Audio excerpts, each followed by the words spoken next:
Bhuvanagiri parliament నియోజకవర్గంలోని మద్దూరులో Komatireddy brothers ప్రచారం నిర్వహించారు. దళితుల్ని సీఎం చేస్తానన్న కేసీఆర్ మాటిచ్చి మోసం చేశారని మండిపడ్డారు కోమటిరెడ్డి రాజగోపాల్ రెడ్డి. ఉద్యోగాల పేరుతో యువతను మోసం చేశారని, డబుల్ బెడ్రూమ్ పేరుతో డబుల్ గేమ్స్ ఆడారని రాజగోపాల్ రెడ్డి మండిపడ్డారు. తాను ఎంపీగా ఉన్నప్పుడు భువనగిరి ప్రాంతాన్ని ఎంతో అభివృద్ధి చేశానన్నారు.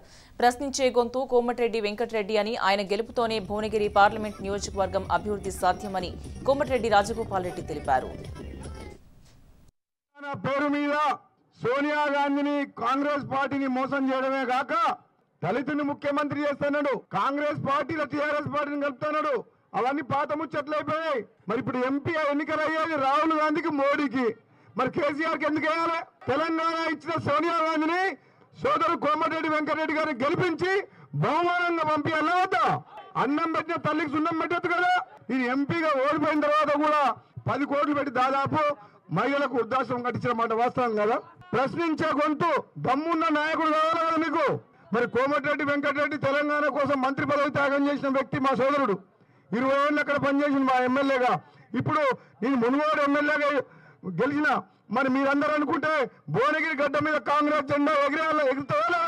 మన తెలంగాణ ప్రజల ఆత్మగౌరవం కోసం తెలంగాణ తెచ్చుకుంటే కొందరు చోటామోటా నాయకులు వాళ్ళ స్వార్థ ప్రయోజనాల కోసం మన తెలంగాణ ప్రజల ఆత్మగౌరవాన్ని కేసీఆర్ కాళ్ళ పెట్టింది కదా. మరి ఇప్పుడు కేసీఆర్ తో పోరాటం చేద్దామా? 2023లో కాంగ్రెస్ పార్టీ తెచ్చుకుందామా? మరి మీరందరూ చెయ్యి గుర్తు మీద ఓటేసి గెలిపిస్తారా? కాంగ్రెస్ పార్టీ.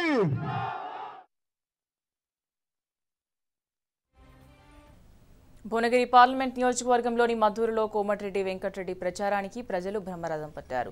సీఎం కేసీఆర్ అధికారంలోకి రాగానే పేదలను మరిచిపోయారని వెంకటరెడ్డి మండిపడ్డారు. కేసీఆర్ నియంత పాలనకు స్వస్తి పలకాల్సిన సమయం దగ్గర పడిందన్నారు.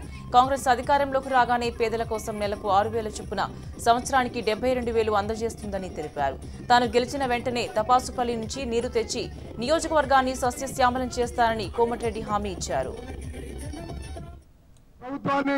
మెడలు మంచైనా సరే తపాసుపల్లికి వెళ్ళి మద్దూరు మండలానికి చేరియాలకి రావాల్సిన సాగునీటి కోసం ప్రభుత్వం మీద పోరాటం చేసి మీరు కలిపి ఆ నీటి విషయంలో ఉంటారు.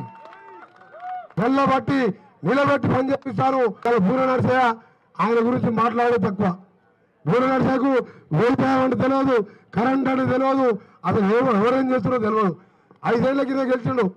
ఎప్పుడైనా వచ్చినా మీ దగ్గరికి? ఒక్కసారి రేపొద్దున నన్ను గెలిపించి చూడండి, మీరు వద్దన్నా వస్తారు. రేపొద్దున తెలంగాణ కోసం ఏ పోరాటం చేసామో కేసీఆర్ని రాబో కాలంలో దింపడానికి కంకణం కట్టుకొని మళ్ళా కూడా ఎన్నికల్లో పోటీ చేస్తున్నాం. ఇవాళ దేశంలో వాళ్ళకి భద్రత లేదు. మోడీ గారు వచ్చిన తర్వాత ఆర్ఎస్ఎస్ చెప్పినట్టు వాళ్ళు ఏం తినాలా, ఎట్లా పండుకోవాలి, ఎట్లా మాట్లాడాలి ఆయన నేర్పిస్తారు. లేకపోతే చంపేస్తారు. ఓసారి రామచంద్రబాబు అంటారు. అందుకని సెక్యులర్ పార్టీ కాంగ్రెస్ పార్టీని గెలిపియండి.